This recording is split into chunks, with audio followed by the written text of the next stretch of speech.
brought to you by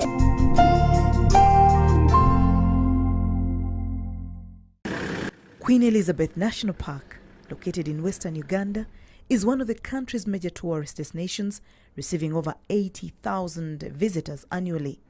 The park is an ideal habitat for classic big game, 10 primate species, including chimpanzees, several other herbivore and carnivore species, as well as over 600 species of birds. With an astonishing 5,000 hippos, 2,500 elephants, and over 10,000 buffaloes thriving in its grasslands and shorelines, Queen Elizabeth National Park guarantees sites of some of Africa's most iconic species. According to the Uganda Wildlife Act 1996 that created the Uganda Wildlife Authority, the conservation body is tasked with remitting 20% of its gate collections to communities surrounding national parks.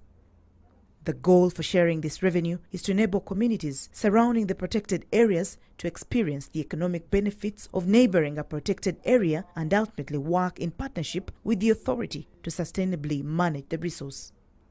This started way back, and through this arrangement, parishes neighboring the park get benefits. They sit down with park staff and their local leaders, design project proposals, forward them to Uganda Wildlife Authority, and for the case of Queen, they forward them to Queen Elizabeth protected area. The proposals are approved and money is sent through local government, and this is at the district level. We send the money through the district, and the money goes down to implement projects at village level in those frontline parishes. Rehingo is one of the villages bordering the expansive park. Masereka Enoch, a resident, accuses Uganda Wildlife Authority of failing to control elephants and other herbivores that freely roam his garden. Despite this wanton destruction, Baruku has never received any penny remitted by the authority. Kama mahindi karibu komea, tembe zinatoka kwa park zinakula yote na vuje yote. Hata kama unalima njugu yote zinatoka kwa shamba, yote zinatoa. Hata nguruwe yote kila kitu, hakuna nyama inatoka kwa parata kwa shamba hii. Hata kama msifurage yenu hii, mnachimba hiyo mwenyewe, unaweka dongo. Yote hiyo dongo inafuta inapita zinapuja kwa sisi hapa. Mtusaidie, mtuwekea pale sengenge ya kueni ya umeme tafadhali, kama mnapatia sana, mnatusaidia. Sisi tunateseka sana. His pain is shared by Masiko Masi, another resident. Wagemu ranger wanakuja wanacheki masamba yenye shaharibika na matembo na nyati zote, hata nguruwe. Wanakuja wanaandika majina, wanaandika masamba. Wanasema ati sisi tutakuja alafu tutawaletea nini usaidizi. Wanaenda wanapoteleaga pale. Hatubaone. Sisi hatujue watu wa Ruahingu kama tufanye nini.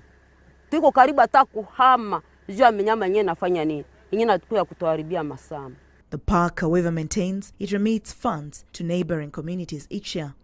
The money is used by local governments to construct schools, improve health units, as well as create income-generating projects like beekeeping for communities.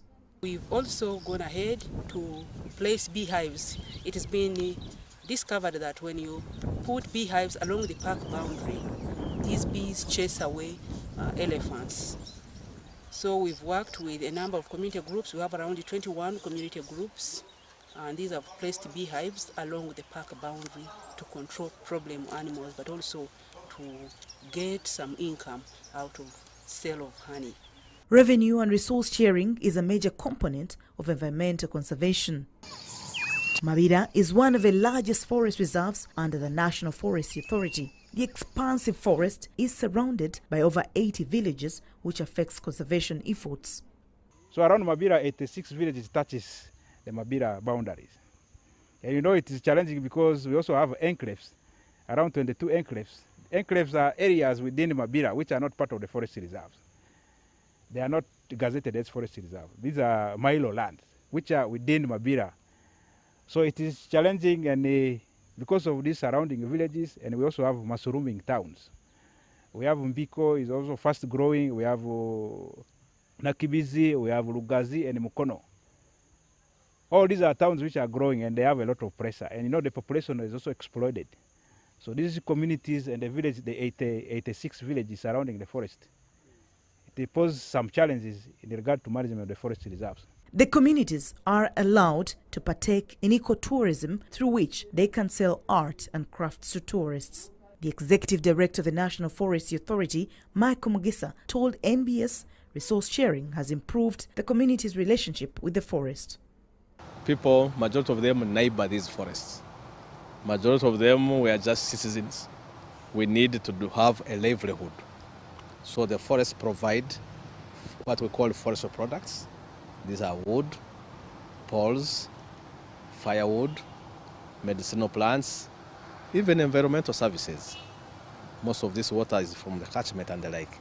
So the relationship is forests are important for the livelihood of the person.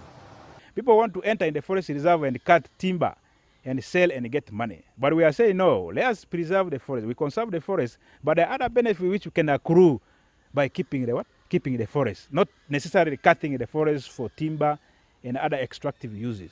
Success is varied. What is true, however, is that Uganda Wildlife Authority and National Forestry Authority are finding it easier to work with communities that appreciate the presence of game and forest reserves, respectively. Joyce Bagala, Janina Nabukera, NBS Live at 9.